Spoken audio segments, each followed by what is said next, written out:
ನಾವು ಒಂದು ಹೊತ್ತಿನ ಊಟ ತಿನ್ನೋದು ಕಷ್ಟ ಆಯ್ತು. ನಾನು ಚಿಕ್ಕವನಿದ್ದಾಗಿಂದಲೂ ನಮ್ಮ ಫ್ಯಾಮಿಲಿ ಹೋಲ್ ಫ್ಯಾಮಿಲಿ ಹಾಗೆ ಇತ್ತು. ಅಂದ್ರೆ ಎಜುಕೇಟೆಡ್ ಇರ್ಲಿಲ್ಲ ನಮ್ಮ ಫ್ಯಾಮಿಲಿಲಿ. Got it. ಯಾರು ಸಹ ಅಷ್ಟು ತಿಳುವಳಿಕೆ ಇರಲಿಲ್ಲ. ನಮ್ಮ ತಂದೆ ತಾಯಿಗೂ ಅಷ್ಟು ತಿಳುವಳಿಕೆ ಇರ್ತಿರ್ಲಿಲ್ಲ. ಪಾಪ ಕಷ್ಟಪಟ್ಟು ದುಡಿಯೋರು. ಒಂದ್ ಹಳ್ಳಿಯಿಂದ ಹಳ್ಳಿಗೆ ಬಿಡಾರ ಬಿಟ್ಕೊಂಡು ಅಂದ್ರೆ ಈ ಶೆಡ್ ಹಾಕೊಂಡು ಜೀವನ ಮಾಡ್ತಾರಲ್ಲ, ಜೀವನಕ್ಕೆ ಹೋಗೋರು 6 ಮಂತ್ 3 ಮಂತ್ಸ್ ಹಾಗೆ ಹೋಗ್ಬಿಟ್ರೆ ಮತ್ತೆ ಬರ್ತಾನೆ ಇರ್ಲಿ ವಲಸೆ. ಹೋಗ್ಬಿಟ್ಟು ನಮ್ಮ ಸ್ಕೂಲು ಸಹ ಬ್ರೇಕಪ್ ಮಾಡ್ಬಿಟ್ಟು ಕರ್ಕೊಂಡು ಹೋಗೋರು. ಅಂದ್ರೆ ಅವ್ರಿಗೆ ಗೊತ್ತಿಲ್ಲ, ಶಿಕ್ಷಣದ ಬೆಲೆ ಗೊತ್ತಾಗ್ತಿರ್ಲಿಲ್ಲ. ಆಮೇಲೆ ದಿನ ಕಳೀತಾ ನಮ್ಮ ತಾಯಿಗೊಂದ್ಸಲಿ ಹಾವು ಕಚ್ಚಿತು. Oh no. ಹಾವು ಕಚ್ಚಿದಾಗ ಅವರು ನಮ್ಮ ತಂದೆ ಅವಾಗ ತುಂಬಾ ಫೀಲ್ ಅಲ್ಲಿ ಬೇರೆ ಕಡೆ ಹೋಗೋದನ್ನ ಸ್ಟಾಪ್ ಮಾಡಿ ಇಲ್ಲೇ ಏನಾದ್ರೂ ಕೆಲಸ ಮಾಡೋಣ ಅಂತೇಳಿ ನಮ್ಮ ತಂದೆಯವರು ಗಾರೆ ಕೆಲಸ ಮತ್ತೆ ಕೃಷಿನ ಅವಲಂಬಿಸ್ಕೊಂಡು ಜೀವನ ಮಾಡ್ತಾ ಇದ್ವು. ಮತ್ತೆ ಬೇರೆಯವ್ರಲ್ಲಿ ಸಂಬಳಕ್ಕೆ ಇದ್ವಿ.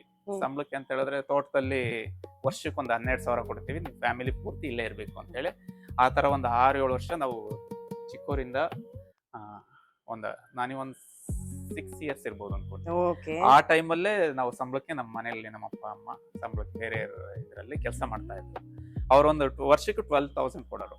ಅದರಲ್ಲಿ ಹೇಗೋ ಜೀವನ ಮಾಡ್ಕೊಂಡು ಬೇರೆದ್ರಾಗೆಲ್ಲ ಕೆಲಸ ಮಾಡ್ಕೊಂಡು ಹಾಗೆ ಜೀವನ ಹಾಗೆ ಸಾಕ್ತಾ ಹೋಯ್ತು. ಆಮೇಲೆ ನಂದು ಸಹ ಸ್ಕೂಲ್ ಬ್ರೇಕಪ್ ಆಗಿತ್ತು. ಒಂದು 3-4 ಇಯರ್ಸ್ ಬ್ರೇಕಪ್. ಆಕ್ಚುಲಿ ಆ ಬ್ರೇಕಪ್ ಅಲ್ಲಿ ಏನಾಯ್ತು ಅಂತ ಹೇಳಿದ್ರೆ, ಯಾರೋ ಕುರಿ ಕಾಯ್ಲಿಕ್ಕೆ ಕೊಟ್ಟಿದ್ರು ನಮಗೆ. ಆ ಒಂದ್ ಕುರಿ ಮರಿ ಹಾಕಿದ್ರೆ 2 ಮರಿ ಹಾಕಿದ್ರೆ ನಮಗೊಂದು ಅವ್ರಿಗೊಂದು ಆ ತರ ಡೀಲ್ ಮಾಡ್ಕೊಂಡು ಒಂದು ವ್ಯವಸ್ಥೆನೆ ತಗೊಂಡ್ ಹೋಗಿದ್ವಿ ನಾವು.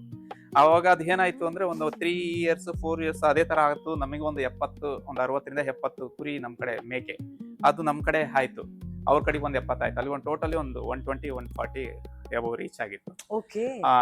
ಯಾವುದೋ ಒಂದು ದಡಾರ ಈ ತರ ಕಾಯಿಲೆಗಳು, ಕಾಲು ಬಾಯಿ ಮತ್ತೆ ಹುಣ್ಣಾಗಿ ಆ ತರದ್ದೊಂದು ಕಾಯಿಲೆ ಬಂದ್ಬಿಟ್ಟು ಎಲ್ಲ ಡೆತ್ ಆಯ್ತು. ದಿನ 5, 6, 10 ಹಿಂಗೆ ಡೆತ್ ಆಗೋದು. ಒಂದ್ 2-3 ತಿಂಗಳಲ್ಲಿ ಎಲ್ಲ ಹೋಯ್ತು. ಅಷ್ಟು ವರ್ಷ